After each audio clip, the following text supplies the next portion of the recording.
Hello and welcome back to the Football Chat podcast, episode 120 today, where we'll be discussing are Manchester City the best football team of all time. Now this is very contentious and I'm sure we'll throw a few different names into the ring, but they're certainly up there, no? They have to be. They've been brilliant for a large number of years now, and this season, winning a treble really kind of makes that a massive statement. Yeah, it's very much topped off that Guardiola era. It's the thing they've been missing, that Champions League title. Finally, they've claimed it this season. I think it's very important for Pep's legacy that they did win that, and of course for Manchester City's thing to be a success for their time. Well, Sheikh Mansour's time in charge of Man City, for that to be a success, they had to win a Champions League. Yeah, they failed in 2021, but in 2023 they are, of course, the European champions. However, in the final, Inter did make it quite difficult. I think Inter offered more of a challenge than most people expected. I mean, you said Inter were going to lose 3-4-5-0. That's because I didn't expect Pep or Inzaghi to play the way they did. It's very interesting because obviously we expect Pep City to line up in that 3-2-4-1, make the use of the width as they do. But they actually played a diamond midfield, which I found really interesting. Rather than that box midfield that we tend to see, they played a diamond with Rodri operating as more of an anchor and then Stones, De Bruyne as your two central midfielders and Gundogan playing off of Haaland. The reason I found that so interesting is that obviously we noticed John Stones getting forward a lot more. I thought he did alright in that role. Most dribbles in Champions League finals was Lionel Messi. Messi at 5, I was going to say, two best players of all time, really. John Stones and Lionel Messi. But I think that left them quite open in midfield.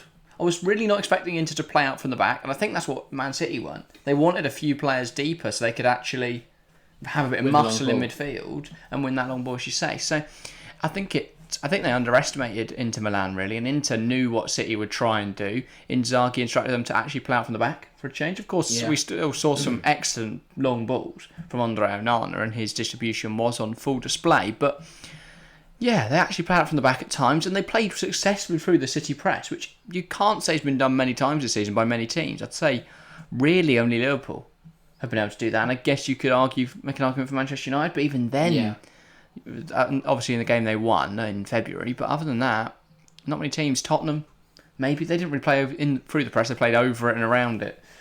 Tottenham just sort of exist. I don't know how they beat Man City every year, but no tactical sense at all. It doesn't make any logical sense. But yeah, Inter certainly offered more of a challenge than most people expected. I think Pep Guardiola did make a mistake. He did, and I feel like, we talk about that challenge that Inter posed. For me, that challenge was strong enough to win the game. They had countless chances. I think you could argue that. Had, headed it straight at Edison on the goal line. It was an open if I see one more person credit Edison like he made a ridiculous save. Lukaku, man, just put it anywhere, not right at the keeper. I think it was BT compared it to a picture of Dudek's save in the two that he made late in extra time in the 2005 Istanbul final, and I thought, you're having a laugh. Yeah, it's just silly. That's not a world class. And then he blocked DeMarco's shot, and Inter had so many chances. For me, and Lukaku, he's become such a meme, and it's weird because he is clearly a talented footballer, but he spent the whole final being a muppet. He did, and he only came on. But I think that what was I trying to say? What was I going to say? I've forgotten what I was going to say now. That looking at the chances that both teams had in the final, I think Inter should have won. They had the better chances. They missed more big chances. I think Inter generated 4, Man City generated 2.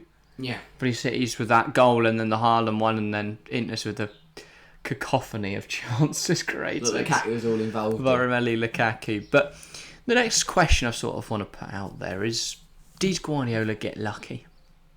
Did he get lucky? Because ultimately, he made the wrong call. He changed up the tactic, and while he changed it at half time, and that worked to great effect, they did almost bottle it again. He overthought it. He tried to play something different to what they've done all year, and once again he was caught out. And I think a better manager and a better team punished that, like Chelsea did. Yeah. Pep changed something because he overthought it.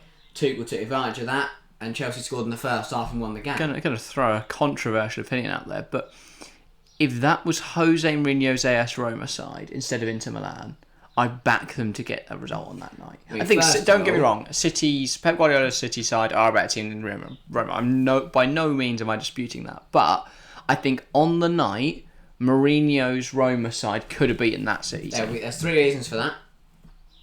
Mourinho. Haaland would have been absolutely clobbered in the first 30 seconds by Ibanez, and Ibanez wouldn't have let go of him. 2, I think they've got better finishing on display. Abraham, Zaniolo, Pellegrini, Dybala, whoever plays there. Zaniolo's is probably a better finisher than Dzeko and... Dzeko and... Excuse me. Well, it's weird that Dzeko and Lautaro seem to be the wrong way round all night. Like, Dzeko kept getting the ball in the channels and Lautaro was in the middle. Yes, Lukaku came on as a bit of a clown, but he did cause problems and he was in the right positions. He does change games, doesn't he? The point I was going to go around is, if he'd started the game, surely if he'd got in that position enough times, he'd have scored one of the chances. Yeah, Lukaku needs a move to a league where he'll bag goals. I think, for me, Liga next season, given that PSG side, does sort of mean you can't bring in Nagelsmann, because there is no chance in hell you're asking Romelu Lukaku to press. But if you bring in a manager that isn't Nagelsmann, go and get Lukaku, PSG, because an Mbappe, Lukaku, Asensio front three. Yeah, that's pretty. I mean, it waltzes Liga and it has a chance in the UCL, but yeah, I think in terms of Guardiola getting lucky though, first half maybe, but I think second half he corrected his mistake. Yeah, okay, fair enough. But I would say, despite all that fortune potentially, Man City definitely deserved it. Mainly for the season they've had, maybe not the performance on the night, but they have been flawless. In terms of that 90 minutes, I think Inter Milan had the better chances and probably should have won. But in terms of the way they've played this season, not only in domestic competitions but in Europe, they've been brilliant. I mean, 5-1 and 4-1 aggregate performances over Real and Bayern. Wins? Yeah, it does that, and then won 7-0 in the legs before that. Well, that was just one game. 8-1 on aggregate. 8-1, 5-1, 4-1 on aggregate. 5. That is insanity, and you can't argue they deserved it. They were absolutely brilliant all year in any competition. They steamrolled every single team apart from Nathan Jones' Southampton. They were absolutely brilliant and by far deserve this treble. Do you think by default Manchester City will get a Ballon d'Or winner, or will Lionel Messi get it for the World Cup? Because obviously the last Ballon d'Or we had 2023 went to Benzema, right? And obviously that was drawn well before the World Cup. That was voted for well before the World Cup. Do you think Messi gets it just because of his Ballon d'Or? Is there a chance that Messi could get it for the World Cup? That's right, yeah. I think someone like Haaland obviously up there. I mean, you look at Julian Alvarez. He's won a treble and the World Cup this year. I know he doesn't start that much, but he played. That's the thing. I saw someone say he's a bit part for both teams. He actually started 5 out of the 7 World Cup matches. I think he played really well in that tournament, contributed 2 goals, 2 assists, something like that. I mean, he's won the 3 most prestigious trophies in world football. I did see this point made the other day. He's 23 years old and he's won everything he'd expect to in his career. All he needs now is a Carabao Cup, and he's even got the Copa America, right? He won't got. Oh yeah. Did Argentina not win the last one? US. He may not have been there. He must have pummeled US. I was just saying, there's no way US. It would have been them or Brazil. For me, he's got to be a shout. I don't know if Alvarez was there. But... I think De Bruyne getting injured in the final and Belgium doing absolutely nothing at the World Cup means he won't win it. Similar to most City players, Bernardo Silva, Portugal weren't great. Grealish, no. For me, it would be De Bruyne or Haaland. If it was up to me right now, I'd give it to De Bruyne only because I know Haaland's got more seasons in him. And I know that's obviously not how they judge it. That would be unfair. Okay. I disagree with your arguments that trophies equal Ballon d'Ors, but I think because they'll give it to Haaland. Haaland will win the Ballon d'Or. Yeah. But I would personally give it to De Bruyne just because he deserves a Ballon d'Or for his contributions over the last sort of half decade. Yeah. It's just he's never... And he'll never win one after. Just to throw another name in the hat, if England had done better at the World Cup, would John Stones? No, 100%. John Stones would have been as well. That was what literally I was about to say. I saw this on, I think it was Umar on Twitter. Honestly, I hope I pronounced his name right. Reincarnated as a CDM, he has probably been one of the best players I've ever seen. Not ever seen. But... Oh, I don't know. He looks so calm in possession. He's so good at carrying the ball forward for Manchester City. He's in such a crucial cog in the Manchester City system. Bear in mind, I'm a young person, so I haven't seen many players. I was going to say, back in my day, Franz Beckenbauer actually was sublime. Class. I mean, obviously he was, but I watched him. Yeah, so was Franz. Maybe not best ever, but I think John Stones genuinely has been one of the best players we've watched this season. 100%. Yeah, he's been really good this season. Absolutely class. He's the sort of player that he won't be recognised because he's not a 90 rated card on FIFA, and he's not got he 98 might get a team pace. of the week every now and again, but he doesn't score Probably goals. team of the season. I don't even know what the team of the season is on FIFA, but he's the sort of player who'll go unrecognised. Might want him Pez. Is Pez? No, it's Pro. It's can't remember. Football. Just football. Oh, eFootball. That's a load of rubbish. But he's not recognised. I mean, I love him for my FPL team. Yeah, he's in quality. I thought he's dropped loads of stinkers. He's had a brilliant season. Do you think? Bit of a weird one. Do you think he would be a midfielder or defender in next FPL? Because surely he has to be a defender because he obviously starts in defensive role. But he also plays midfield. I feel for the man or woman or whoever has to. It's probably a group of people. I was going to say. Decide what positions play. You said person, but yeah, it's impossible, really, isn't it? It's like is João Cancelo? There's no inverted wing back. Yeah. Is Edison a goalkeeper or is he up front? Middle midfielder. But Stones next year surely a shoe-in because he's playing middle midfield and he'll be a defender. So he can pick up clean sheet points and assists and stuff like that. Points he gets for goals. Potential goals as well, yeah. Obviously defenders pick up more. So it'd be like John Lundstrom is completely broken in, like, was it 2020? He was just ridiculously good because he played middle midfield, but there was a defender. But yeah, I think it'll be interesting to see Man City's FPL players for next season. Up next then, a lot of debate, a lot of conversation, especially on Twitter this last week, about this Manchester City side and about the Manchester United treble-winning side. I thought we'd compare this Manchester City side to a couple treble-winning teams throughout the years and just see whether we rank them as the best side ever. Because obviously the question in the title was, are they the best football team of all time? I think it's incredibly difficult to state that. I think you could definitely say they're the best of modern football. So I would count modern football as the 21st century. I was going to say, because one treble that's on here is hard to compare to. We'll start with that one. Well, we'll start with what's top, because I've put Inter Milan as one of them. Obviously, Inter Milan claimed the treble in 2010 under Jose Mourinho. I thought this one was quite interesting because it's obviously Mourinho, and you've got that whole Pep versus Jose dynamic. But also, is Inter Milan's treble more impressive because it wasn't expected for them to do it? So is it more impressive, or is it diminished because obviously it is the Serie A, the Italian Cup, and still the Champions League though? That's my thing. I look at that Inter side and go, they shouldn't have won the treble. Dega Milito should have. He was class, mate. He was so good. I look at that squad and go, wow, that is an incredible feat. I look at the City side and go, well, yeah, they've spent God knows how much money on this team. They've got the best player in the world because they just chuck money in. I don't think you should determine how good the team is, because ultimately, as we've seen from Chelsea this season, you can invest as much money as you want. Doesn't necessarily. But this is giving an interesting point. But if you give Pep and Jose identical squads, I think Jose has a better chance of winning the treble. Completely depends on the players. Because if you give them identical squads and they're all possession based, if you give him Thiago Alcantara and you give him I don't like players like that. Well, it's impossible, isn't it? It's impossible because they're very different managers. So to try and give them, Jose's better than Pep.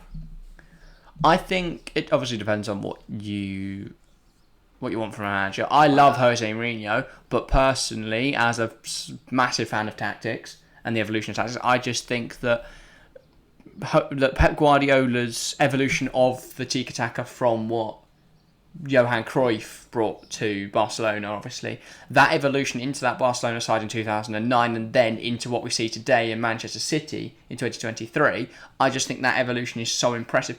Mourinho is magical. There's no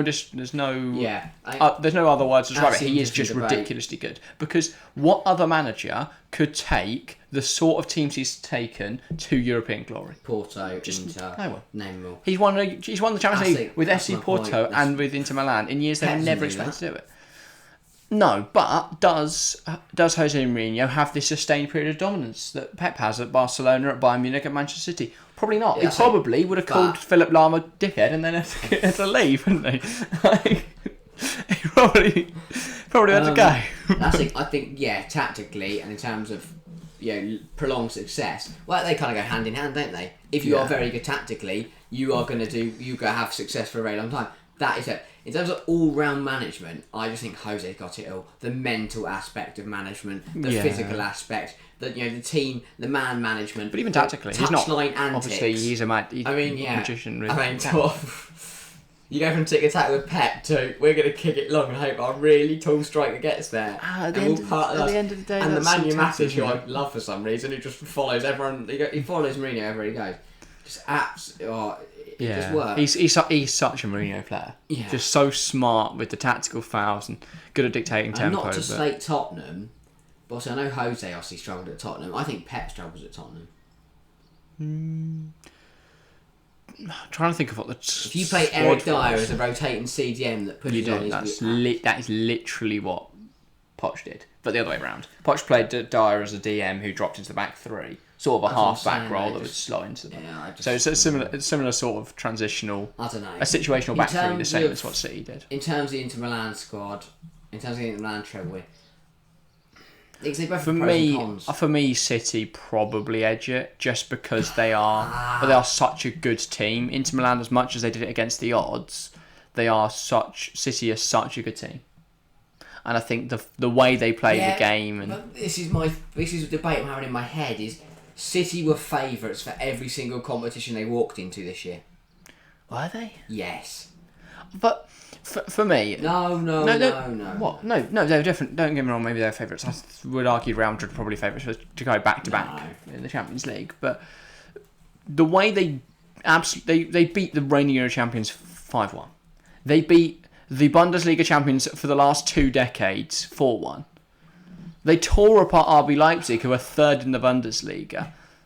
There's no match there. And then you look at their league results this season. Their nearest rivals, Arsenal, they battered both times. When they played Manchester United, they put 6 past them. It's only Liverpool that could challenge them, and they were pissing them out fifth all year. I couldn't tell you what Inter Milan did, though. I couldn't tell you if they beat their closest rivals. Yeah, I guess I couldn't tell you if they pummeled people in the Champions League. I can't remember who they played in the final, to be honest. No. Should we have a quick look? Inter Milan 2010. I think Milito was there, and that's all I need. Milito had such a good year, though. Oh, he's so good. Inter Milan 2010, obviously ridiculously good. They run us up, by the way, in the Supercoppa Italia, so they could have done a quadruple. But Milito, 22 goals in the league, 30 overall. He's so good. In terms of the UCL, I'm just going to take a while to find out who they beat. But, I mean, looking at results, I don't know, they won a lot of games. I suppose City are probably better. In the final, they beat Bayern Munich 2-0. Diego Milito double at the Bernabeu. Howard Webb ref. Wow. It's interesting. But yeah, Mourinho masterclass. That Bayern team though, at the time were ridiculously good. That was just before... That was what? Was that Ancelotti? I think you look at who City, they ranked third in the Bundesliga. In the final, they got some third place Italian team. Yeah, I'll definitely put the 2023 Inter Milan side of the conversation there. I just think City are better. Alright. On to the debate that most people are having, because I actually think this is the second closest argument. Manchester United's 1999 treble-winning side of Sir Alex Ferguson's era. It's way too different. Yeah, I would sort of argue the same. The thing is, a lot of people's argument is, United didn't just buy the squad, they're all homegrown. Ultimately, though the prices were low, that's inflation. United did buy the league the same way City did. Obviously, it's not pumping in money from Saudi Arabia, but Manchester United did go about it in a very similar fashion. They did continuously rake the British transfer record to bring in multiple players, so ultimately it's the same sort of thing. You can't really compare because they played at very different times. The football's very different.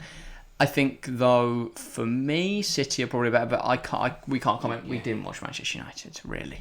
But we didn't. We went around in 1999. It's too far away. They're so different. Managers are very different. Because that's the thing, Pep's football back then doesn't win doesn't win a treble. I don't agree with that. Saf's football now doesn't win a treble. I still think that if you take football from now and plonk it back in time, as long as you can get the players to understand that Pep system. But obviously you could coach the players, presumably. You just ask them to play but what I'm saying is if you go, I don't think either all works. I don't think you can compare. No, you probably can't, but there's certainly some comparisons you can have. in the way they went about things. Because obviously you can tell United won loads of games, City won loads of games. You can compare things like that. But again, we didn't watch both. We only watched the Manchester City side in 2023. So there is obviously that recency bias as well. This is probably a question for someone who has seen both. Someone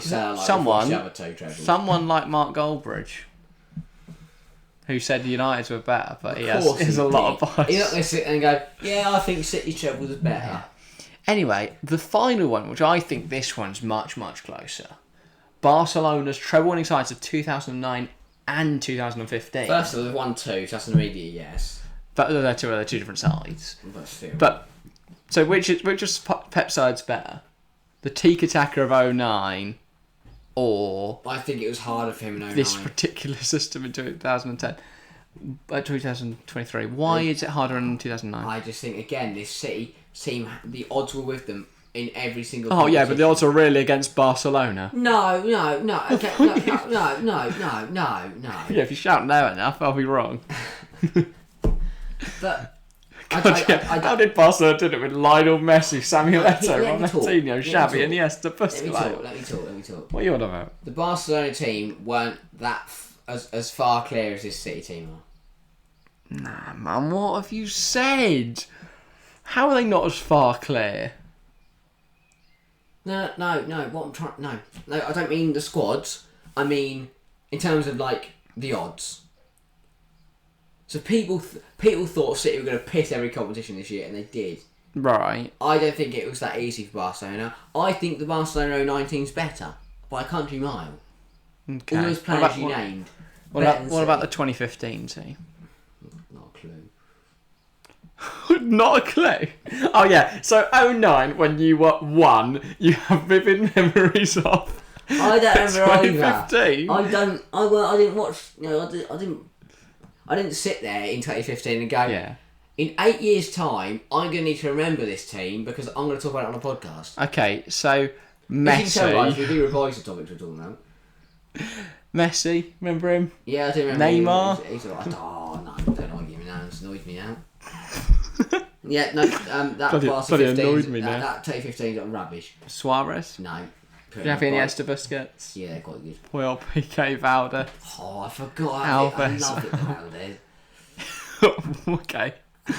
Yeah, I think it's hard to compare. I would say though that the current City tides beats Pep's 09 side. Barca 09 changed a lot. City 23, Barca 15, United 99, Inter 2010. Right, so it's the man that was literally saying this Inter Milan side was like close to City. He's now sandwiched so many teams in between.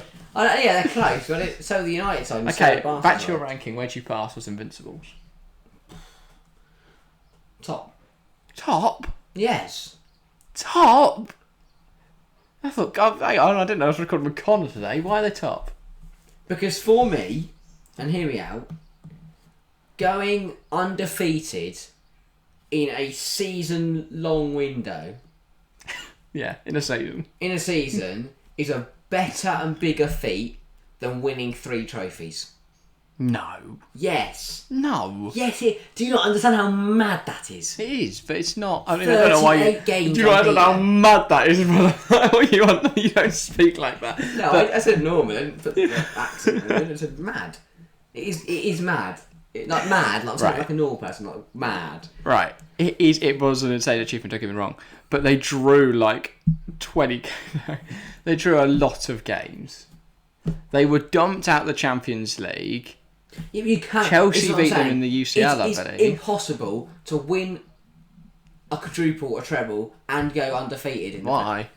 Because you can't. You cannot fathom that. Can. You cannot.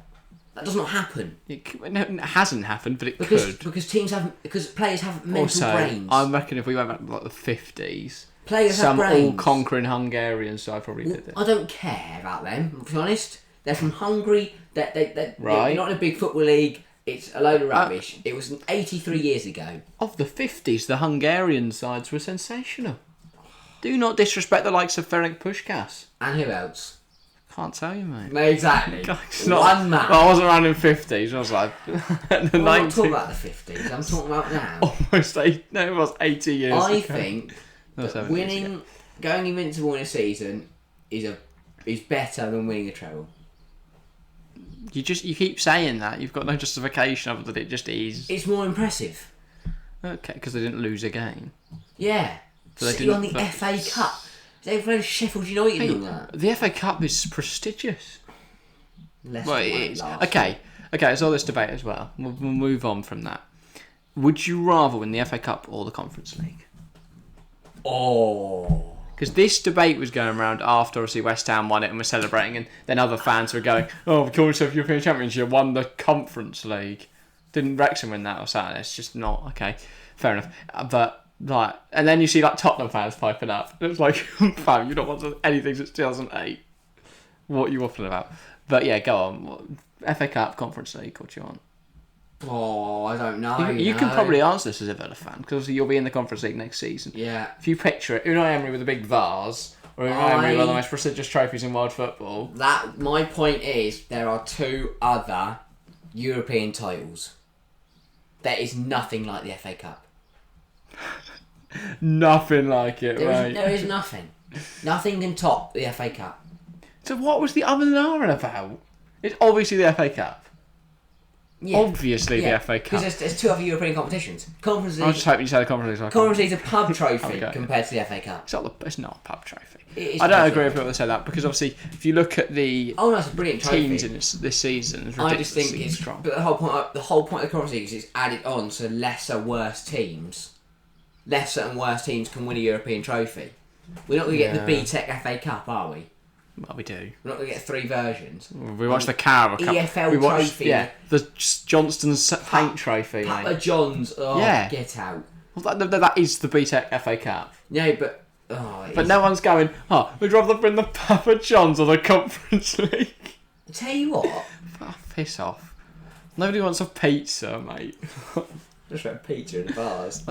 Might as well. Who cares about the Papa John's? League One Club's lovely. Glad you got a little trophy to fight over. Who cares? Outside of League One, I could not tell you who's won any. No, they don't ever win it. And those like 3s. I could never tell you anyone who's won the Papa John's this season. Bolton. I'm going to guess Fleetwood. It was Bolton. Okay. You've watched a bit of League One football. Season before, I couldn't even tell you who's in League One. Anyway, so I just don't know why they were talking about Papa John's. It was actually Rotherham fair play. I thought they were in the Championship last year. No, 2 years ago. Oh, I can't remember. I'm lost. Anyway, should we talk about Man City again? Because we've got a bit more to touch on before we get to the real rumour mill segment of today's show. Everyone's favourite part. How do they sustain? They do it anyway. Okay. Go on, then explain. They are placed before it's necessary. Just reading off the board. So yeah, so I'll put it on the board, isn't it? Yeah.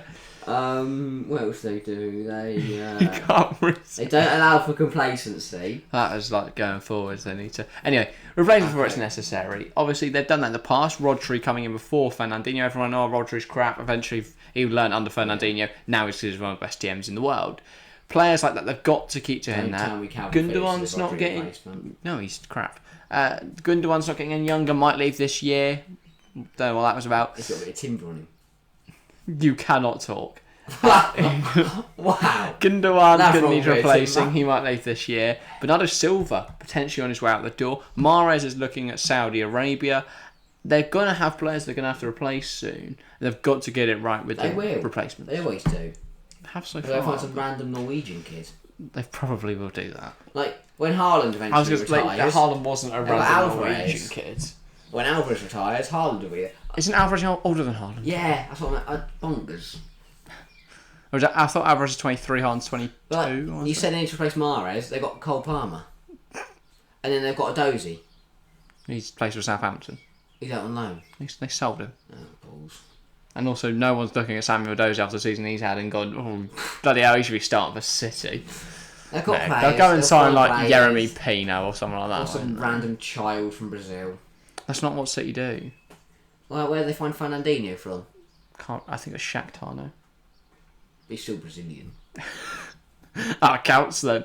Yeah. You know when PSG signed Neymar, that was some great little scouting they did there to find one of the best players. They got the valuation massively wrong.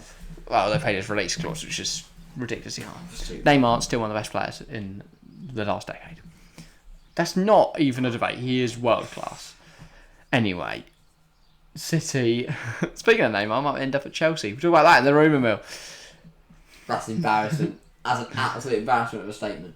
It's not. That is so yeah, bad. they've got to replace before it is necessary. And then also, don't allow for complacency. There's every chance that a side that's won a couple of trophies now won a treble. A couple? That's one more than They've couple, won but... over 10. Okay. Bloody hell, they have really... How many have they won since Mansur? 17? Right. Why pose the question if you know the exact numbers? I think it's 17. I really don't want to sit there and count them all out. Should we just Google it? Who cares? Oh, okay. I thought you were going to stop bother. I think it's 17. We're going to find out. How many trophies has City won? No, under Mansur. Okay, under Mansur. Not that they won anything before anyway. But 23 Premier League, 22, 21, 2019, 2018. That's a championship. 24. I'm looking at the Prem one, obviously. Oh. 2014, 2012. That's 7 Premier Leagues. They won the championship in 2022? 2002. Oh. Obviously. Community Shield, Community Shield, Community Shield. So that's 10. FA Cup, FA Cup, FA Cup, 13. EFL Cup, EFL Cup, EFL Cup, EFL Cup, EFL Cup, EFL Cup. Well, smash this. And that's already 18. Champions League. That's 19. 19 trophies. Say I said 17, that's not bad. It was going to be around that, yeah. That's a good guess. Good guess. And it could be 20 if they win the Super Cup. They don't get complacent. They've won a trophy when they put 9 past Roma. Sevilla. Probably. Sevilla, sorry, yeah. That's what I meant. Get pummeled. Oh, imagine it was Rome, man. That'd be so fun. Then we would be able to pose your question. Would Jose Mourinho's Rome Would Jose Mourinho's Rome actually be able to challenge Man City? And then, final thing, maintain the culture of winning. They've got a very winning... They're so good at that. A great culture of winning at the moment. They've got to keep that up if they want to have long-term success. And I think if Pep stays, they will... How long do you think Pep's got at City? And who do you replace him with? Will he want the quintuple? Or the sextuple? I think it won it, obviously, but...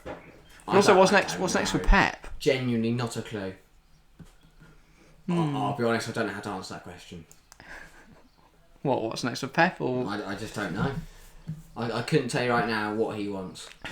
I was hoping you were to have a discussion about it. Yeah, I also can't read the mind of Pep Guardiola. I've not got on speed dial, but I'm still going to probably say... I just can't. I can see imagine Spain. Why do you want to go back? No, the national team. Oh. Obviously. I'm just going to go manage Espanyol or something. Do you think he'd do England? What do you mean, do England? Manage England? No. We wouldn't let him, would we? We would. No. Mate, if he walks in to the FA tomorrow and says, excuse me, can I manage England? I think they will sack Southgate quicker than you could say goodbye, Gareth. Southgate's the one. 2024, here we come. Yeah, he might... No, he's not, though. Southgate shouldn't be the England manager. No. He shouldn't. Let's move on. Look at the success these Man City sides had this season. A large majority of that squad is English. If you give England, I don't. We've consistently bottled. We should have won 2022 Qatar. We should have won the Euros in 21, and we should be favourites for Germany in 24. We are. We're not. France are. They're ridiculously good. They got Mbappe. They're France. We can't just blow. They're our ally, aren't they? So we're not going to blow up. Anyway, should we get on to a mill? Should we go in the mill? Let's go in the mill. Let's go in the That's rumour mill. That's the new rumour mill one. It's not. You can't do a Millwall job. Yeah, can. Okay, fine. Anyway, maybe we'll get an actual jingle one day for the rumour mill. Get a Millwall fan to shout mill. Okay, we're gonna buy a Millwall fan to sit here for the sole purpose of screaming mill whenever we do the rumour. I know a couple of Millwall fans. They'll do it. Should we just get into it? Yeah. First story on the agenda we've got from Birmingham.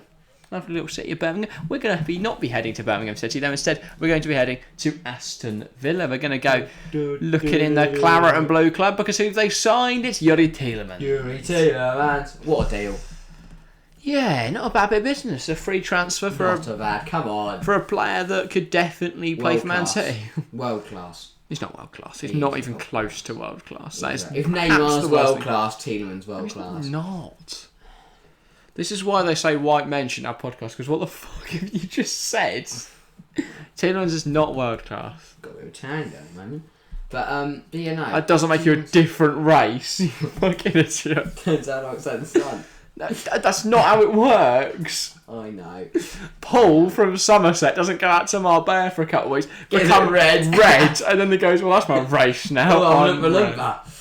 Not red. Have you watched this film? They're orange, aren't they? Just you're colourblind, mate. Anyway, Tielemans, absolute bargain. can fit a business. I think on a free, he would replace probably McGinn at midfield.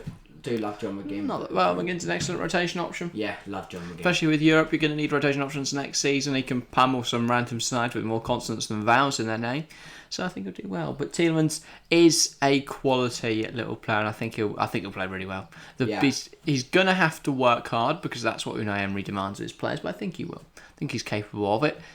So I would expect him to fit well into the Unai Emery system. Yeah, I mean he looks good in claret and blue as well. And it means they're not going to sign Giovanni Lo Celso, so that is always a good thing.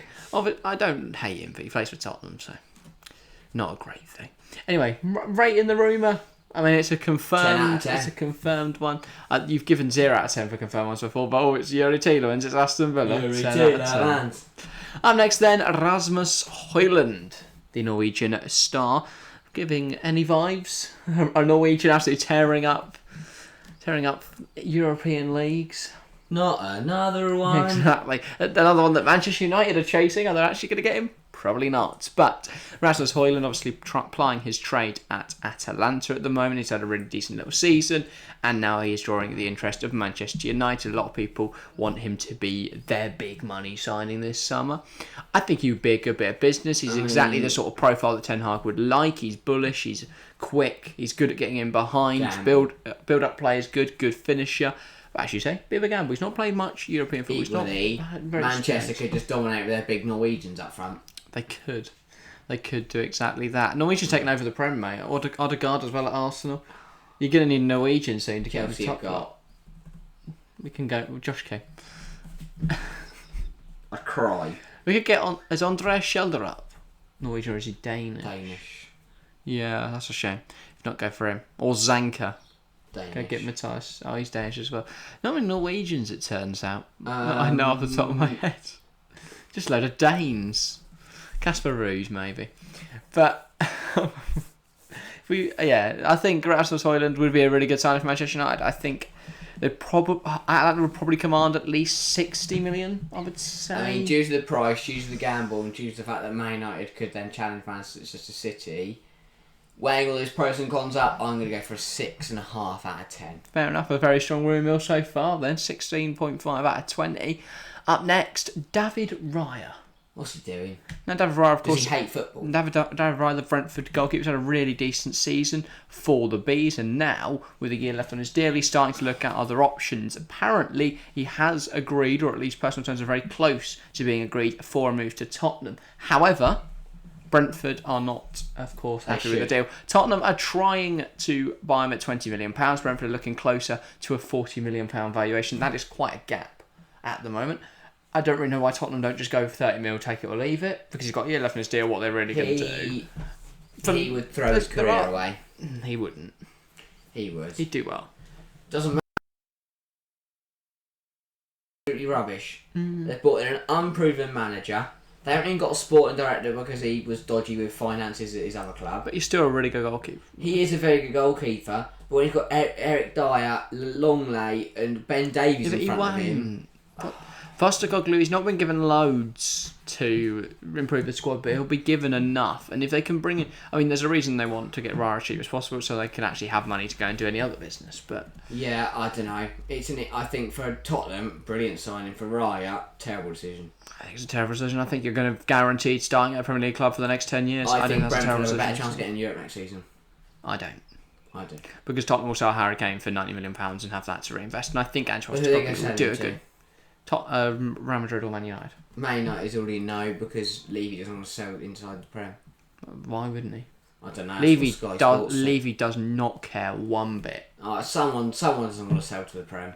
Probably the fans. No, Levy may say that, but when he sees 90 million quid go in his I direction. don't care who you We'll are, go, mate. oh, sorry, Tottenham fans. I know I said I wouldn't sell him inside the Prem, but accidentally pressed OK on... When the £95 million came on my screen. Yeah, I couldn't say no, sorry. But yeah, I do think David Raya would be a great bit of business. I hope he gets a move this summer. I think he deserves it. In terms of other options for Raya, what would you sort of look at? United. Yeah? Because De Gea is rubbish. He is, but apparently close to signing a new contract. Why? United also looking at Porto's goalkeeper, Diogo Costa. It's I think it's a good... He's unproven in the Prem. Yeah, but so was Raya before last season. True, and goalkeeper. So was every goalkeeper before they joined the Premier League. Alright, in terms of the rumour, 3 out of 10, just because I don't want Tottenham to do well, and Raya would throw his career down the drain. Okay, harsh. I think Raya's a really good player. I think Tottenham would be a good move for him and his family because he'll get minted off the back of it. Up next, then, Guerrero to Bayern. It's a confirmed deal. I'll give up this league. See, I know exactly what you're going to say. You're going to say Bayern buy the league. Bayern steal everyone from Dortmund for free. I want to clear up these misconceptions because in the last 100 years, Bayern have only took 5 players on free transfers from Borussia Dortmund. Only 5. I'm not just talking about Bayern. I'm not just talking about Dortmund. I'm talking about Leipzig. I know. I'm talking about all of them. I agree in the sense that of the whole Jan Sommer situation. The fact that Bayern, literally, their goalkeeper went out injured and they just looked around the clubs and went, well, we want the next best keeper, so we'll have him. Jan Sommer, Pavard, Upamecano, Conrad Lima. Of course, joining this summer. They are definitely good at picking up talent from within the league. I think Rafael Guerrero will be a good pickup for Bayern. Potentially, though, this does, of course, have the knock-on effect that Alphonso Davies may well leave the club. Well, he's got to be a problem because he was talking to Barcelona and the president said they didn't want him because he's Canadian. I did see that quote. I believe that is from back in when he first looked to move to Europe. Obviously, Barcelona have changed president since then. They've changed manager. A lot has changed about the club. I hate Canadians. I love Canadians. Yeah, Canadians are great. For me, it's a weird move for Barcelona because they've got Alejandro Balde. And they've got Marcos Alonso. And they do that. It's no longer a weird move for Bayern. I completely understand. For Barcelona, I completely understand it. Davies, where's the best move for him? Where do you think he fits? Dortmund. Scott. Where does he go? Juve? They ain't got any money. I was going to say. Serie A is probably worse than the Bundesliga. I would say PSG if they hadn't spent 45 million Real, on Nuno Mendes. Do they need a starter? Who's their left back now? Mendy. Could they sell Ferland Mendy? I don't really rate that. Well, they need 2. Yeah, but I don't think Mendy's happy to play rotation. Why not? Why would he do that to his career? He's 23. He could get a move to a lot of Premier League sides. Why would he sit and play bench second fiddle at Real Madrid? For me, I could see Davies to Real and then Mendy to Man United. If they like Shaw as a backup centre half and rotating left back, something like that. Or to Tottenham. Imagine the scenes. Yeah. Alphonso Davies at Tottenham. I'd be surprised. Could work. I don't think they've spent that much money. In terms of the Guerrero rumour, though, I'm going to go 5 out of 10. Yeah. Good pick up, though, for Bayern, and a good move for Guerrero. I think he'll do well there. Bit of a shame. Next year, then it annoys me, though, that the Dortmund players just go, I'll go Bayern then. Yeah. Because why? No ambition. Presumably, Dortmund offered him a new contract. If not, should he just go to a different league? Yeah. And go and enjoy your time there. Because there's no way Guerrero wouldn't have had Premier League offers because he's such a good attacking left back. So anyone that plays with a 3-back and wing backs is going to be looking at him. Boring. Yeah. Boring guy. Bit of a shame. But if he wants guaranteed titles, he should have gone to PSG. Yeah, true. Equally, they're less guaranteed than Bayern, aren't they? I don't know. Well, actually, Dortmund would just find a way to fall over. Bayern have won all of the last... What's that? Dortmund 5 points clear. They shoot the knees of every single player. How many Bayern won now consecutively? 14. Yeah, that sounds more than that. Maybe I was going to say maybe close to 17. I did see something a couple of days ago about how they actually, when they first lifted the title, they lifted the replica because the actual one was in Dortmund because Dortmund were the league leaders at the time. So the actual trophy was in the at Signal Iduna Park, but obviously then they had to get. Speaking of trophies, you know there's only 5 clubs that have an actual Champions League trophy. Chelsea. Nope. So when they first came up with the idea of the European Cup, the Champions League when it first became a thing, Yeah. they said that you'll only get to keep the real trophy, if you win 3 consecutively or 5 overall. So Real got 5. And then they changed that rule in 2008 and said that no team would get a real one, and instead everyone would just get replica. So there are only... Oh, sorry, no. It wouldn't be how many you got. I think you'd have to get 3 in a row. So Real got another one. Or something. No, maybe not. I can't remember. Anyway, so I believe AC Milan have one because they claimed 5 before 2008. I believe Liverpool have one because they claimed 5 before 2008. I believe Real Madrid have one for a treble. Bayern Munich have one for their treble between 74 and 76. And Ajax have one for their treble between 71 and 73. Only 5 teams with an authentic Champions League title. Cool stat. Thank you. Anyway, if you've enjoyed today's episode, it's been a bit of a weird one. 8 out of 10, that stat.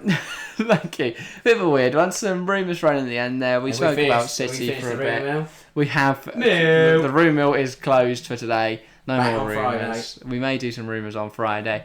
Look out for Friday's episode. We're going to be talking about Saudi Arabia and the possible consequences of their involvement in football. Right. But yeah, Harry is thrilled for that one. We'll be back then. If you have enjoyed today's episode, please make sure to leave a like and subscribe if you're new around here. It's the best way to help us out, show your support, show you're enjoying the content we make, and help YouTube push it out to new people, so we get loads of people involved with the channel. If you want to keep the conversation going, then get involved in the comments down below. We'll engage with any discussions you have down there, whether it's about Manchester City, whether it's about Inter Milan's 2010s, whether it's about Diego Milito's hair, any of the following topics, or anything really. We'll, of course, reply. That's all from us today, though. Thank you all very much for watching or listening, and we'll see you next time.